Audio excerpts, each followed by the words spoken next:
A global convention on a mountaintop in one of the prettiest countries of the world. Davos is such a spectacle. 2026 was no different. WION was there in full force. We had discussions on the ground. We had discussions at the studio. Whether it is security in a digital world or reimagining the workplace, we spoke to participants and guests. Here are some of the best stories from Davos 2026.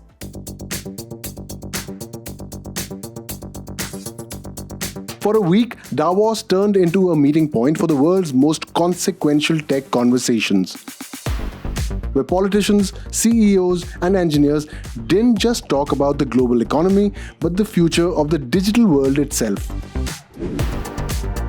From how artificial intelligence is being built, governed, and deployed, to the pressing question of how to secure the data and infrastructure we all depend on. This year's World Economic Forum sent a clear message. Technology is no longer a side story to global power. Here's a look at the tech themes that defined Davos 2026 and why AI and cybersecurity are no longer just industry issues, but central to how societies, states, and markets now function. It's difficult to see the picture when you're inside the frame. The 2020s will go down in history as a time when artificial intelligence entered the workplace. We're a wonderful, incredibly complicated machine, but we're just a big neural net. And there's no reason why an artificial neural net shouldn't be able to do everything we can do. And here we are for the first time, really in human history, with something that's going to be far more intelligent than us. This is really one of the first major times in history a new computing model has been developed and created. A time in which artificial intelligence began taking giant strides towards acquiring human-like cognition. AI imbibed all our intelligence, our skills, and even our prejudices. It empowered those who chose to work with it and amplified their abilities.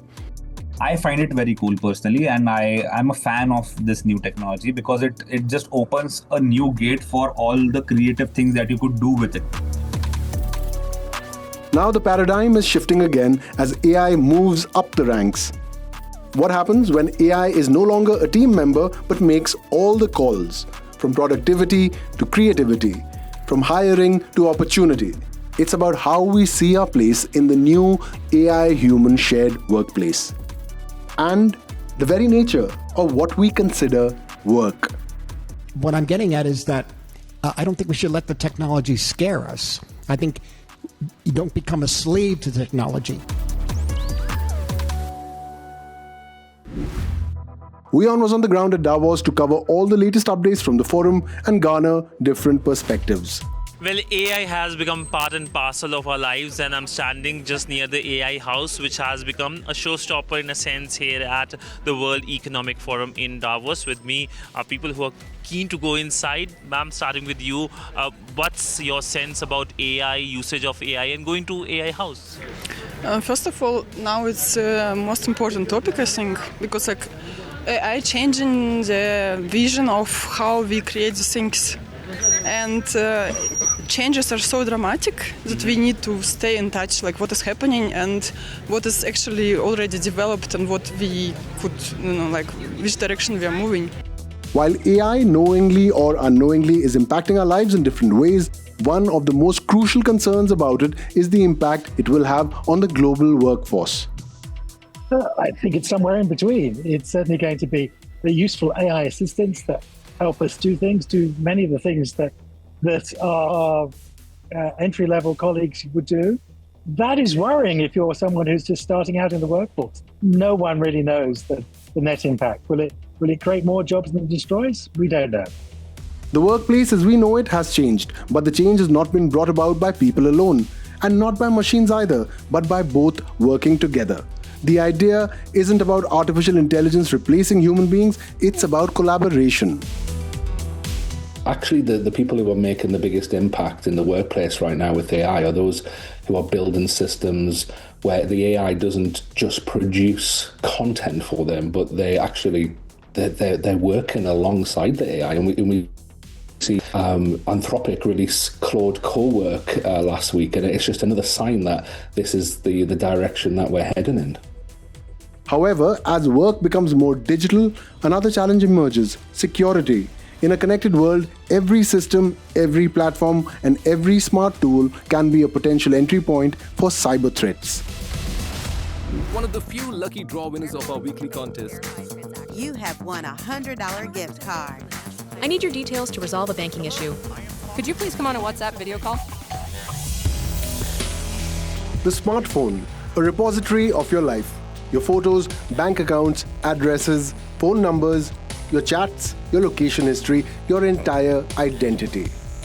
From phishing attacks, spyware, deepfakes, surveillance, and now a deluge of AI-powered malware, the smartphone is a primary target for cyber criminals. And suddenly, it's not just your Instagram that's gone, it's your money, your credit, often your reputation.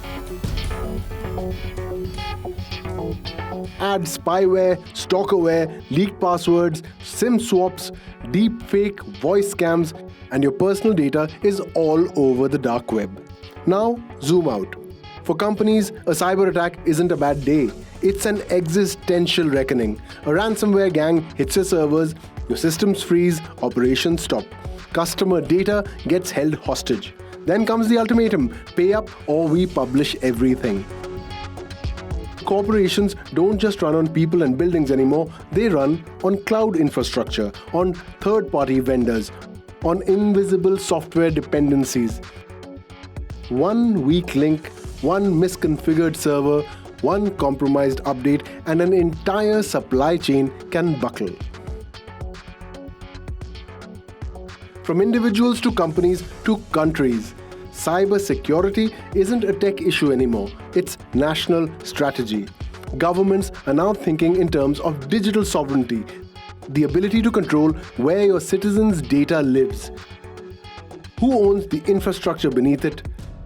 Americans can use TikTok, but actually use it with more confidence than they had in the past because their data is going to be secure and it's not going to be used as a propaganda weapon against our fellow citizens. We're very excited about it. We appreciate the cooperation of everybody involved, and it's a big day. And that's why countries want local cloud servers, local data centers, and digital IDs. Let me spell that out.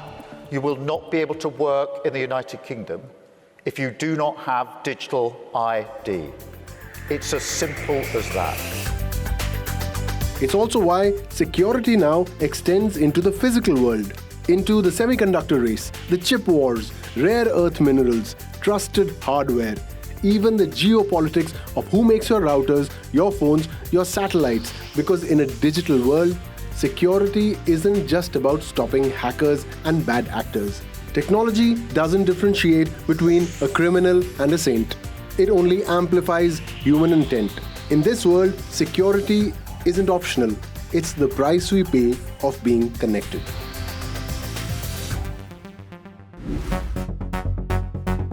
Governments around the world are strengthening digital defenses and tightening security to prevent cybercriminals from getting in. But prevention has its limits. Once a breach occurs, response becomes far more complex, and that's where global cooperation takes center stage.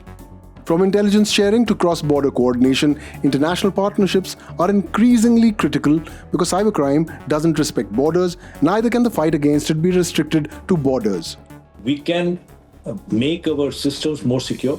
We can create more strong policies. We can make it more challenging for the criminals to hack it or to compromise any system for any potential data breach. That is something I think all the governments are trying to achieve. But once the incident has happened, then we have very little to do as a post-mortem for sure. And that's where these geopolitical associations, Interpol, communications, AMLAT, they come into the picture. Whether we can actually work collectively and as a group to counter these kind of criminals. As AI-generated voices and deepfake videos become increasingly realistic, even the most familiar digital cues can no longer be taken at face value. What once helped confirm identity, voice, appearance, even live video is now being manipulated with alarming ease. And that's forcing a rethink of how trust is established online. But information that you put online, your voice is probably not something that is something you can use to prove who you are anymore. And so we're going to have to continue to evolve the technology. There are new ways to authenticate individuals to make sure it's really the person who you think you're talking to on a video chat. That's what we have to get to. From the promise of human-AI collaboration to the growing risks of cybercrime and synthetic media, leaders at Davos 2026 agreed on one thing: innovation without trust is not sustainable. The challenge now is balance between speed and safety, automation and accountability, progress and protection, because the choices being made today about how AI is built, secured and governed will define not just the future of technology, but the future of work, security and society itself.